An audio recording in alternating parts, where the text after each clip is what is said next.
Hey everybody, how's it going? Shelby Young here, fitness coordinator and head wellness coach for Hampshire Hills Athletic Club. Uh, so we're here to do number 5 of the nutrition education and discussion. Today we're going to be focusing on carbs. So the good, the bad, and the ugly of all of it. Hey, we got our first viewer. So we're going to get rolling here in just about a minute, but first let's get the disclaimer out of the way. I am not a medical doctor. I am merely someone who has a good deal of knowledge about nutritional science, and I'm here to give you some general recommendations on things you can do. Hey, Amy. Uh, hey, Nikki. To things you can do in order to help improve your diet and your healthy lifestyle in general. If you have a medical condition that will be affected or exacerbated by diet and nutrition, then you should speak with a registered dietitian or your primary care practitioner or both. Uh, Sorry, just getting some new signs up around here. I want to apologize a little bit for last week. I was exhausted from moving a ton of equipment, and I was probably not at my best. So hopefully this one will go a little bit better. Hey, Nikki. Um, so what is a carb? So obviously it's short for a carbohydrate, but most people just call it a carb, and there's nothing wrong with that. So the chemical structure is that it's made up of carbon, hydrogen, and oxygen. Seems pretty simple. It can be formulated in a lot of different ways, and a lot of people get confused about what's a good carb, what's a bad carb, what's a complex carb, what's a simple carb. And I don't blame you for being confused. There's a lot to this, and we could dig for a long while into the nitty gritty of the science and the chemical structure of it, but that's probably not going to be necessary for the majority of the people that are going to be watching this. Um, so generally when people want to talk about what is a good carb versus a bad carb, it's a really dichotomous way of thinking, and there's usually a lot more gray to that. So every carbohydrate can have a benefit, in your diet. It just depends on how you utilize it and when you utilize it.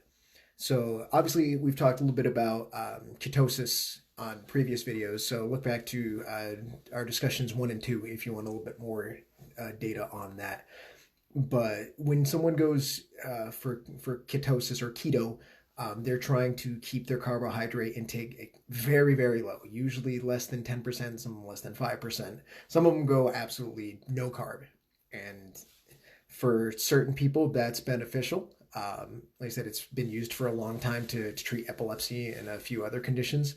Um, but for a lot of people, that's a really extreme way to go. So I'm not saying that people are like, oh, you're anti-keto. I'm not anti-keto. I'm anti-keto for people who are doing it just to lose a few vanity pounds and don't really understand what its main purpose is for. So the main job of carbohydrates is to provide fuel for your body. So we ingest carbs, whether it doesn't matter whether it's a bagel or an apple or a banana or a tablespoonful of sugar. It doesn't matter. You have to chew it up, swallow it, which is part of the digestion process. It goes into your body, and then from there it gets broken down. So the more complex the carbohydrate is, so something like oatmeal is a complex carb, is going to take longer to digest and is going to raise your blood sugar more slowly, as opposed to obviously eating the tablespoonful of sugar is going to get absorbed like that. It will raise your blood sugar very quickly. So if you're someone who's diabetic, then obviously you need to keep a good eye on that. Especially so if you're type 2 diabetic, that means that your body's still producing at least some of its own insulin, and you might be only partially insulin dependent or not at all, depending on what your stage is in your type 2 diabetes. You might be able just to mitigate that with exercise and diet control. Someone who's a type 1 diabetic, the beta cells in their pancreas don't produce any insulin. And insulin is what your body needs to use in order to process carbohydrates. So if we think of insulin as being the main job of it is to remove excess blood sugar from your bloodstream and put it into cell walls or into cells through the cell membrane where it can be used as fuel. And there's a whole detailed breakdown. If you Google the Krebs cycle, it goes into that a lot more if you're really interested in getting into the nitty gritty of that. So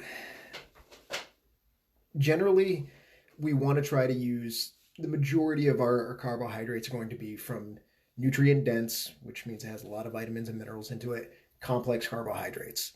The time that we would want to use more of the simple carbs, so that would be, some, we'll talk a little bit about the glycemic index and the glycemic load, but basically think of, fruits, fruit juices, things like that. Obviously, things that have just lots of regular sugar in them are going to be simpler carbs, so they're going to be digested a lot quicker. Generally, the best time to use those is either right before or during a workout, especially if you're finding that you're starting to lag, if it's a longer duration workout. If you're doing a quick 15-20 minute, especially strength focused, you don't really need that many carbs in order to fuel that. Your body will run better depending on how carb adapted you are. All right, eating a big heavy meal right before you work out is not going to be a good idea in general. It doesn't matter what it's composed of. You don't really want to be digesting a ton of food while you're exercising, because then one, you're probably going to upset your stomach, especially if you had like dairy, which is why I've never been a fan of having a whey protein shake right before a strong a challenging workout, especially something that involves a lot of jumping, plyometrics, fast body movements, things like that. Yeah, dairy products can tend to stir up stomach acid, which can obviously make working out rather uncomfortable. So if you've got, or there's some people that drink milk during their workout. You do you, whatever. I personally, I would not feel comfortable in the least doing that, but whatever works for you. But if you're digesting a bunch of food right before you work out or while you're working out, hey Sean, then you're also going to be diverting energy away from your muscles towards those that are involved in digestion. So once again, now you don't have as much energy at the ready as you could, because now your body's trying to digest. And not to get too graphic, but if you're have a lot of food in your stomach and you're jumping up and down doing burpees or doing heavy squats, heavy deadlifts, things that are going to put a lot of pressure on your abdominals, on your intestines, things like that, bad things could happen. So I won't get more detailed than that, but trust me on this one. So you want to try to save your more complex carbohydrates for after your workout, because then your body will have time to digest them in order to, you'll be able to make use of that energy. It'll help aid in cellular repair. It'll help aid in refilling your glycogen stores. We talked a little bit about glycogen last week, is the stored form of glucose within your body. You store glycogen in your liver and in your muscle tissue in order to break down. So when you ingest carbs, your body then will use whatever it needs at that time, and then it'll store a certain amount later in your liver and in your muscle tissue as glycogen. So that way, when it needs to access that energy later on, it can break that back down, and then you'll be able to continue on doing whatever physical activity is you need to do. Once it's gone through the majority of its glycogen stores, it'll always save some. You'll very rarely go through all of it, because there's certain tissues in your brain that can only run on glycogen. Then it'll start to attack your body fat in order to use that as fuel, which is why for some people they find that by reducing their total carbohydrate intake, it allows them to access those body fat stores quicker. Which, if we talked about this before, if you're taking in too much of any one macronutrient or all of them together, if your overall calorie intake is too high, then too much is too much. So you need, hey Lynn, you need to make sure that you're eating within an amount that's sustainable and that isn't too much. So, and once again, we talked a little bit about that before, of using either the hand method, or you can actually get a calorie and macronutrient count by getting your body fat percentage and figuring it out from there, which is something that we do during our fitness assessments. If you need help with this kind of stuff, then once again, you should contact someone who's qualified, either myself or a registered dietitian or your primary care practitioner, in order to help you get something that's a little bit more personalized. Sorry, I lost my train of thought there for a second. So you should save the majority of your complex carbs for after your workout. Some people like to start their day with a big carb heavy breakfast. I like to spread mine out throughout the day, but some people are like, oh, we're gonna do, an oatmeal with banana on it and a bagel with jam and butter on it first thing in the morning. That's a pretty heavy carb breakfast, and and a glass of orange juice on the side and some sugar in your coffee. It's quite a bit of carbs, and it's depending on your size, depending on your how well you tolerate carbohydrates, um, depending on your activity level, that might be exactly what you need, especially if you're somebody who works out very early in the morning, or if you eat relatively lower carbohydrate throughout the rest of the day. Maybe that's totally fine for you. For some people, they don't tolerate with that as well, and there's discussion on, well, because your body's cortisol levels are highest first thing in the morning. For those of you who don't know, cortisol is a stress hormone. We've talked about it a little bit before. That when you encounter stress, your body releases cortisol in order to deal with it. And it can be physical stress, it can be emotional stress, um, and something like healing a wound, recovering from a workout, things like that. That's stress. So your body releases cortisol in order to help facilitate the healing process, which is a low level inflammation. A little bit of inflammation is necessary in order to heal in general. It's when we have excess systemic inflammation, which we've talked about a little bit before, and it stays high all the time. That can be problematic because your body's default a lot of times, and this is really oversimplifying things, but your body's default when it gets stressed is to expect starvation. And if you read a lot of the ideas of like the paleo diet and that kind of stuff, they talk about that, you know, way back in the caveman days, your biggest threats were obviously predators and starving or freezing to death. So your body would store extra fat anytime that it could in order to prepare for an upcoming famine, an upcoming time of low food. So if you have a lot of excess cortisol flowing, then your body might tend to store a little bit of extra fat around, especially around your abdomen for men primarily, and around your hips for women. Obviously, the trouble spots that tend to plague a lot of us, which sadly, most of the time, when people come talk to me for the first time, they're like, "Oh, I really want to just flatten my stomach." You don't get to choose where you burn body fat from. I wish we did. It would make my job so much easier. It would make life in general so much easier from an aesthetic standpoint of I just want to lose this little bit of fat here, and it's like, okay, cool. We do some tricep push downs. Eat a few almonds. Everything's good. It's not that simple. I wish it was. I really do, and I'm sorry to always be the bearer of bad news, but trouble spots are genetically predetermined, so you can thank your parents. Give them a Happy Mother's Day. Thanks for the saddlebags, Ma. But there's only so much you can do about it. You don't get to choose where you pull body fat from. It's like a gas tank. So whatever your predetermined trouble spots are, I know I crush streams daily. It's what I do. I'm sorry, Sue.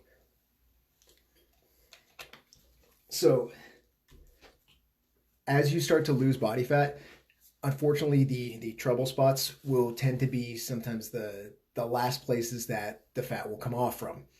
And if you start to go back to your unhealthy ways, it'll be usually the first place it goes back to. So it's just something to keep in mind, that when you're kind of weighing out what your goals are, that your results are going to be directly related to your level of dedication. So, we've talked about some people going like, I do like 90-10, or I do like 80-20 or 70-30, 70% clean, 30% junk. That's one that's a really hard number to quantify unless you like break down what your total calorie intake is going to be. And you go, okay, well, 70% is going to come just from lean proteins, healthy fats, fruits and vegetables. That's it. And the other 30% is going to be beer and ding dongs. Cool. Then you have like an actual numerical breakdown of what 70 and 30% is going to be. For the rest of the time, we're just kind of eyeballing it. But the bigger that number gets, so whether it's 10%, 20%, 30%, I haven't heard too many people say that they're going to do less than 70-30. Because I think if you started telling me, oh yeah, I'm like 60-40, that doesn't sound like you're terribly committed to me. But I digress. We can get into that a little bit. The further away from that 100%, which would be like the pinnacle, the ideal eating style, whatever it is for you, the harder it's going to be to get to your goals. And it all depends on how much is it worth to you. That if having a ridiculously lean, ripped body, looking amazing in your bathing suit for the upcoming summer, if that is right now super important to you, then you need to be really, really strict, because we don't have that much more time before hopefully the beaches reopen. You're going to be kind of back out there, and you have to take off all the winter clothing, which can hide so many things, and you'll be back out in the public surrounded by people. So if the way that your body looks is really important to you, then you're going to have to be more and more dedicated. If it's not, then you do you. Like I said, I don't judge anybody for this. Food addiction is a real thing, and it's really, really hard, which is why I want people to always be kind of aware of both themselves and their loved ones. That if you sense somebody is starting to develop either an addiction to a certain kind of food or an eating disorder of some kind, one, be very careful of how you talk to them. It doesn't take a whole lot to send somebody spiraling too far or to drive them away when you're just trying to help. So keep an eye on them. Obviously teenage girls tend to be the most at-risk demographic, but teenage boys as well. It can happen to anybody. That being said, if you have somebody in your life who is or if you yourself are starting to make healthier choices, you're moving in a better direction, you're exercising more, you're starting to lose weight, sometimes people will tell you that they think you have an eating disorder, or they think that you're getting too lean or you're going too far. And once again, you're all individuals. I can't say specifically for you, but if you're working with a professional and you know that you're doing the right things, that you're doing fine, then a lot of times it's just people projecting their own insecurities onto you. And I know I'm moving away from the carbohydrate thing for a little while, but this is just kind of an important topic that I feel needs to get discussed and doesn't get talked about a ton. But I have a lot of times clients, and it can be men or women, but I do tend to, from my experience, it seems to be women tend to be a little bit harsher to each other. Well, they'll tell their friends, I think you're getting too skinny. You don't want to get like that. Or same thing, their friends, you have a female friend that's starting to lift weights to get stronger. It's like, well, you don't want to get bulky. You don't want to look manly. One, the only person who should really care how your body looks is you. And I include like your spouses and your significant others with that. Whatever their feelings are about your body is not terribly important. It's how do you feel? Are you comfortable in your own skin? And if so, cool, rock on with it. Keep doing what you're doing.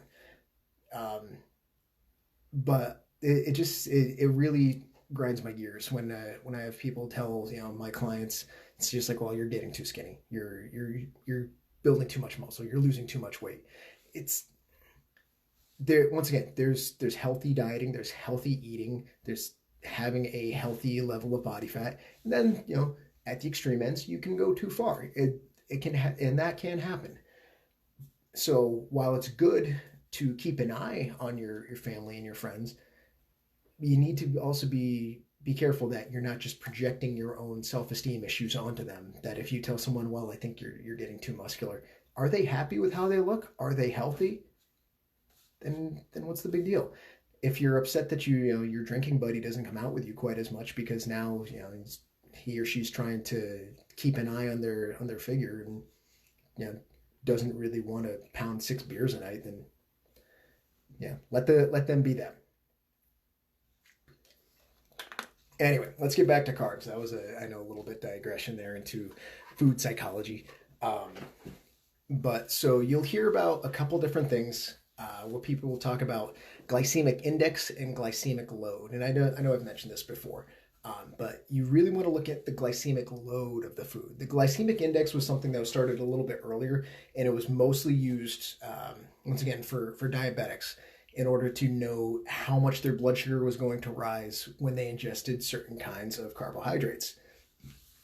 And the only problem with it was that it didn't take into account the actual amount of carbohydrate within a food.